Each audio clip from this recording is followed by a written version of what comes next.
বন্ধুরা নমস্কার। এমন কোন দাবি আছে যে দাবি নীতিশ কুমার এবং চন্দ্রবাবু নাইডুকে এনডিএ থেকে আলাদা করতে পারে? এমন কোন দাবি আছে যে দাবি নরেন্দ্র মোদীর নেতৃত্বাধীন বিজেপির নেতৃত্বাধীন এনডিএ সরকারকে ফেলে দিতে পারে? এমন কোন দাবি আছে যে দাবি নিয়ে অতীতেও বিজেপির সঙ্গে চন্দ্রবাবু নাইডুর মত পার্থক্য হয়েছিল এবং এনডিএ জোট থেকে চন্দ্রবাবু নাইডু বেরিয়ে গেছিলেন? আপনাদের নিশ্চয় কৌতূহল রয়েছে এবং এমন একটা দাবি রয়েছে যে দাবি এদের মধ্যে যে মধুর বন্ধুত্ব এখন দেখা যাচ্ছে, এই বন্ধুত্বকে, এই সম্পর্ককে যে কোনো সময়ে সংকটে ফেলতে পারে। সেই দাবিটি হলো স্পেশাল ক্যাটাগরি স্টেটের স্ট্যাটাস। চন্দ্রবাবু নাইডু চান অন্ধ্রপ্রদেশকে বিশেষ রাজ্যের মর্যাদা দেওয়া হোক। এই একই দাবি বিহারের মুখ্যমন্ত্রী নীতিশ কুমারের। তিনিও চান বিহারকে স্পেশাল ক্যাটাগরি স্টেট হিসেবে চিহ্নিত করা হোক।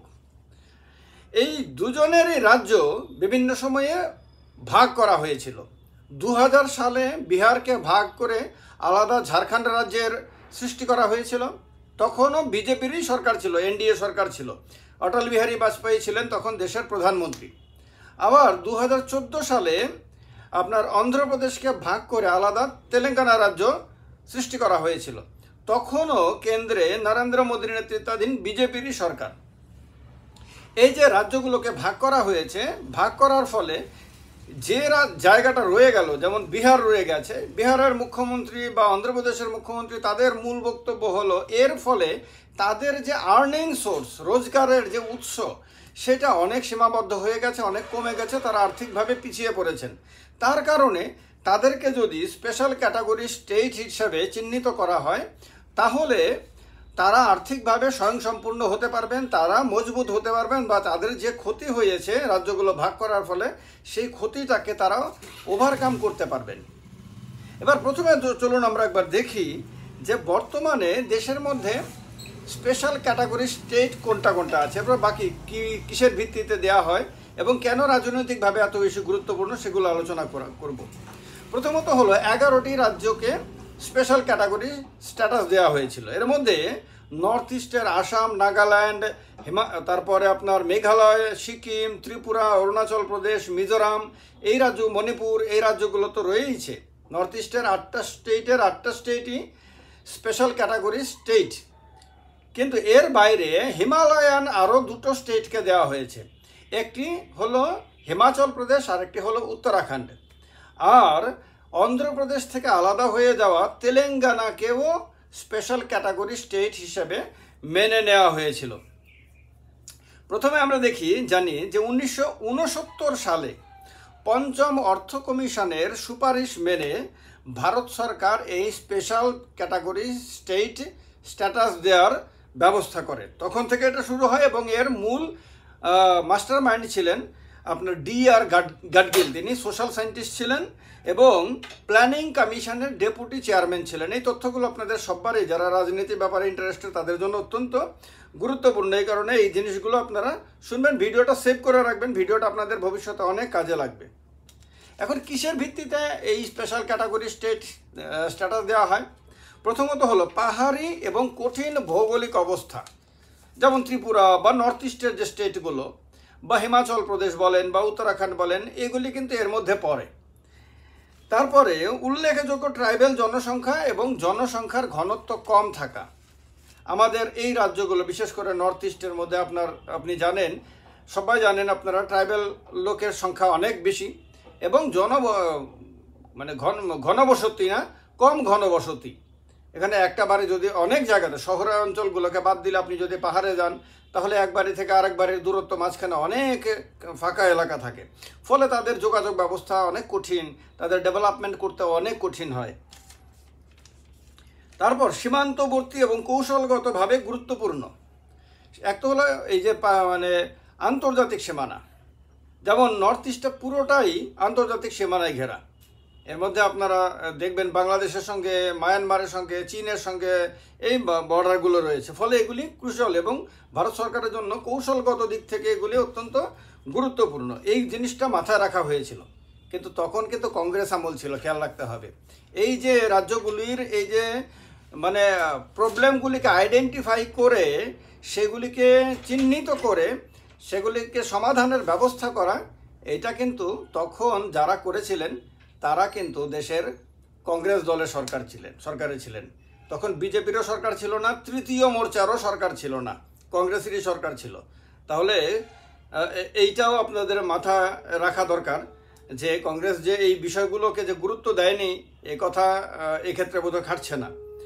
তারপরে অর্থনৈতিক এবং পরিকাঠামোগতভাবে পিছিয়ে থাকা, ডেফিনেটলি সবাই মানবে যে নর্থ ইস্টের ক্ষেত্রে পরিকাঠামোগতভাবে আর্থিকভাবে পিছিয়ে রয়েছে, এটা সবাই মানে, সবাই জানে। তো এইটা একটা গুরুত্বপূর্ণ মানদণ্ড হিসেবে রাখা হয়েছিল। রাজ্যের অর্থ রোজগারের সীমাবদ্ধতা, যেমন মহারাষ্ট্র আমরা জানি অর্থ রোজগারের অনেক সুবিধা, এর মধ্যে একটা তো বড় হলো বলিউড, এছাড়া আরও অসংখ্য ব্যবস্থা রয়েছে, যোগাযোগ ব্যবস্থা অনেক সহজ এবং সুন্দর ব্যবস্থা রয়েছে। এই যে রাজ্যগুলোতে এই যে অর্থ রোজগারের সীমাবদ্ধতা রয়েছে, সরকারের ইনকামের সীমাবদ্ধতা রয়েছে, সেই রাজ্যগুলোকেও আপনার এই স্পেশাল ক্যাটাগরি স্টেটের স্ট্যাটাস দেওয়ার ব্যবস্থা করা হয়েছে। এবার এদের সুবিধাটা কি পায়, এই স্ট্যাটাস দিলে পরে কি তারা সুবিধা পাবে? নাম্বার 1 হলো তারা 30% সেন্ট্রাল গভর্নমেন্টের বাজেটের 30% তারা শেয়ার পায়।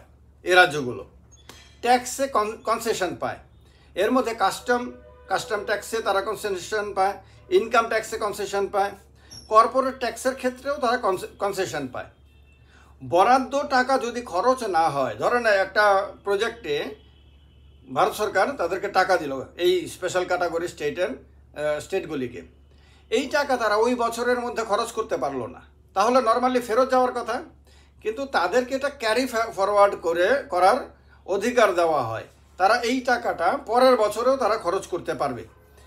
এরকমভাবে পরবর্তী অর্থ বৎসরে তারা এটা খরচ করতে পারবে। 14তম, এখন এই আসল পলিটিক্যাল কথাতে আসি। নাইডু এবং নীতিশ কুমারের জন্য যেটা বড় চ্যালেঞ্জ সেটা হলো 14th অর্থ কমিশন বা 14তম অর্থ কমিশনে এই ব্যবস্থা তুলে দেওয়ার মানে কথা বলা হয়েছে এবং তুলে দেওয়া হয়েছে। তাহলে এখন নীতিশ কুমারের জনতা দল ইউনাইটেড তাদের প্রস্তাবও নিয়েছে, তারা রিসেন্টলি তাদের যে ন্যাশনাল এক্সিকিউটিভ হয়েছিল, চন্দ্রবাবু নাইডু এর জন্য সেন্ট্রাল গভর্নমেন্টকে প্রেশার দেওয়া শুরু করে দিয়েছেন। এবং এই ইস্যুতেই চন্দ্রবাবু নাইডু 2018 সালে এনডিএ থেকে বেরিয়ে গিয়েছিলেন, বিজেপির সঙ্গে তার অ্যালায়েন্স ভেঙে গেছিল, কারণ তার কাছে এটা অত্যন্ত ক্রুশাল। তিনি এই ব্যাপারে অ্যাডামান্ট, তিনি কোনোভাবেই এই দাবি ছাড়তে রাজি না। নীতিশ কুমার তো এই দাবিটাকে সামনে রেখেই বিহারের রাজনীতি করে আসছেন, কিন্তু বিজেপির সঙ্গে অ্যালায়েন্স করার পরেও তিনি এই দাবি বিহারের মানুষের জন্য পূরণ করতে পারেননি। এখনও যদি তিনি পূরণ করতে না পারেন, তাহলে আগামী বিধানসভা নির্বাচনে তার যারা বিপক্ষ রয়েছে, কংগ্রেস হোক, আরজেডি হোক বা অন্যান্য দলগুলো রয়েছে, তারা মানুষকে গিয়ে বলবে যে এই ভদ্রলোক তোমাদের হয়ে, তোমাদের ভালোর কথা বলে তিনি এনডিএতে গেছিলেন, আমাদের সঙ্গ ছেড়েছিলেন এবং সেন্ট্রাল গভর্নমেন্টে অংশীদার হয়েছিলেন, তিনি বলেছিলেন স্পেশাল ক্যাটাগরি স্ট্যাটাস আনবেন তিনি, কিন্তু তিনি এইটা বলে তোমাদেরকে ধোঁকা দিচ্ছেন, তোমাদের ভোট নিচ্ছেন, তোমাদের সাপোর্ট নিয়ে তিনি ক্ষমতা ভোগ করছেন, কিন্তু তোমাদের হয়ে এই কাজটা তিনি করছেন না। দিল্লিতে তিনি প্রেশার ক্রিয়েট করে এটা আনতে পারছেন না, ফলে ওনাকে এই পদে রেখে তোমাদের কোনো লাভ নেই। এই কথাগুলো কিন্তু তখন ব্যাপকভাবে ওনার প্রতিপক্ষ বলবে এবং এই কথাগুলো মানুষ খাবে তখন। ফলে নীতিশ কুমারের জন্য এটা চ্যালেঞ্জিং সিচুয়েশন যে এবারের বাজেটে, এবং তারা বলেওছে যে তারা আশা করছে যে সামনে যে সেন্ট্রাল বাজেট হবে, এই সম্ভবত এই জুলাই মাসেই হবে অথবা আগস্টে, এই বাজেটে তার প্রভিশন রাখা হবে বলে তারা আশা করছেন চন্দ্রবাবু নাইডুর পার্টিও, তারা উভয়ই। কারণ তাদের রাজ্যের মানুষের কাছে তাদেরকে বলতে হবে তো কেন তারা এনডিএতে গেছে, কেন তারা এই সরকারে আছে। তারা যদি এটা মানে এই ব্যবস্থা করতে না পারে, তাহলে তাদের লাভ কি? এনডিএতে থেকে তাদের লাভ কি? চন্দ্রবাবু নাইডু তো নিজের রাজ্যে সরকার একাই চালাতে পারবেন, তার তো অন্য কোনো দলের দরকার নাই, বিজেপিরও দরকার নাই, কংগ্রেসেরও দরকার নাই, অন্য কোনো দলের সাহায্য দরকার নেই।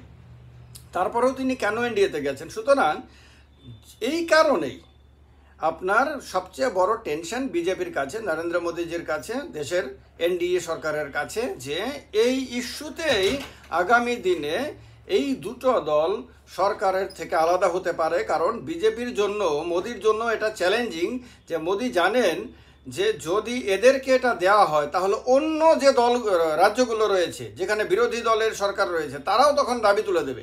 হয়তো ডিএমকে আপনার তামিলনাড়ু থেকে দাবি তুলে দেবে, হয়তোবা আপনার নর্থ ইস্টের কোনো কোনো রাজ্য দাবি তুলে দেবে, হয়তোবা পশ্চিমবঙ্গ দাবি তুলে দেবে। এরকম বিভিন্ন রাজ্য যদি দাবি তুলতে থাকে তাহলে কেন্দ্র সরকারের জন্য প্রবলেম হয়ে যাবে। কেন্দ্র সরকার সেক্ষেত্রে একটা নতুন রাজনৈতিক সমস্যার মধ্যে পড়ে যাবে। দিকে দিকে দাবি, এবং সেই দাবিগুলো এত জনপ্রিয় হয়ে যায় যে মুহূর্তের মধ্যে দেখা যাবে ব্যাপক লক্ষ লক্ষ মানুষ হয়তো এই দাবির সমর্থনে রাস্তায় নেমে যাবে। তো তার কারণে না দিলে যেমন সমস্যা, দিলেও সমস্যা। আবার দিলে তাদেরকে মানে এত বড় বড় স্টেটগুলোকে যদি আপনার স্পেশাল ক্যাটাগরি স্ট্যাটাস দেওয়া হয় তাহলে সেন্ট্রাল বাজেটের বা সেন্ট্রালের বিভিন্ন প্রজেক্টের সুবিধা, ট্যাক্স কমে যাবে, সেন্ট্রাল গভর্নমেন্টের তাদেরকে কনসেশন দিতে হবে।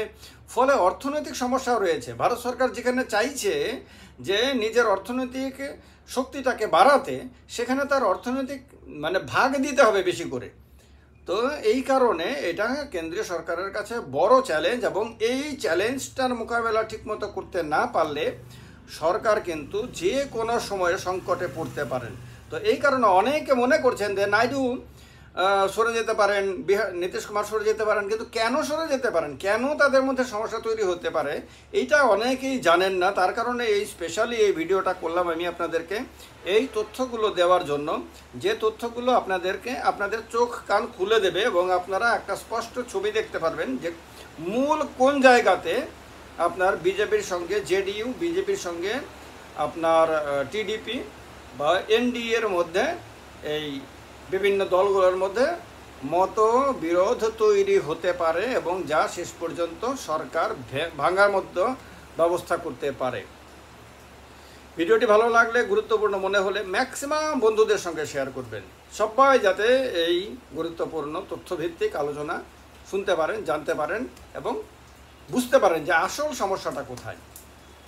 কমেন্ট করে কমেন্টেও আপনাদের মতামত জানাবেন, লাইক করতে তো অবশ্যই ভুলবেন না। ভালো থাকবেন, জয় হিন্দ।